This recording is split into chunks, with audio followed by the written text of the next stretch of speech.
Mary, you've been involved with the FBI in these kind of investigations. Are there circumstances that you know of where they would not be able to retrieve the data? Because now Quantico, the FBI in Quantico is going to be looking at it.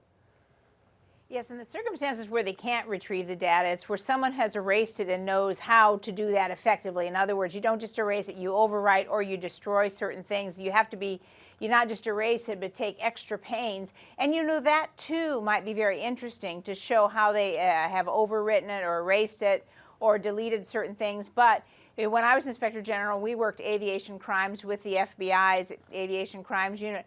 And we many times had to recover computer data, and they were pretty good, so I'm going to bet on the FBI. I think that they will be able to get whatever was on there.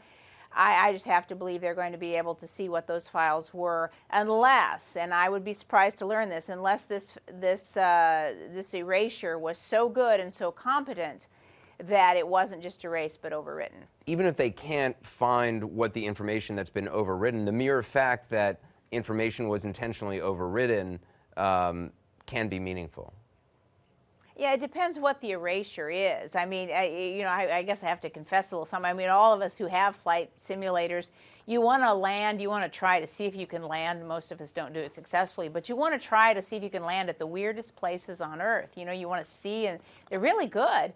And so just, flying around the Earth and seeing different places might not tell us much of anything. That's what you do with a flight, like a Microsoft flight simulator. But where they went, what was there, what wasn't there, what's missing, the pains taken to take it away, if anyone else was on the flight simulator, all those things. I mean, I'm pretty confident that if it's there to be gotten, that the FBI will get it, because they just, they're just so good at it. And Jeff, the FBI is also, we're told, analyzing the co-pilot's computer.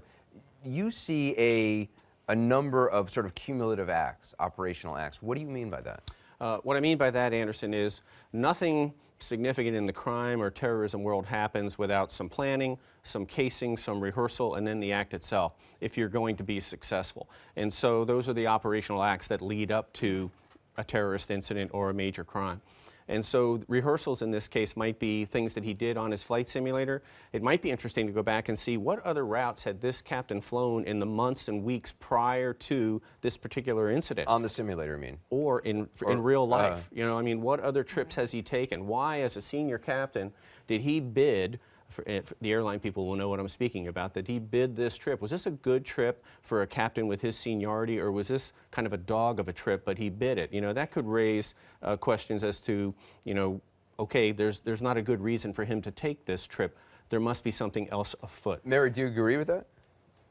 Yeah, but there's a really important point, too. He makes a great point, because just flying on the simulator, we can all fly weird places on the simulator, but you would have had to have gone there to make the contacts, because what's the point of knowing how to land someplace if once you get there, you can't do anything with yourself, with the plane, with the plot? So there has to be more than that on the computer. There has to be additional contacts. And by the way, since it was the co-pilot who spoke last and whose voice sounds normal, what we'd also want to know is much more information about him, and is this how he spoke to air traffic controllers? Other people who fly with him need to provide a lot of information about him, because he's the only one we know that's living and talking when the turn is made.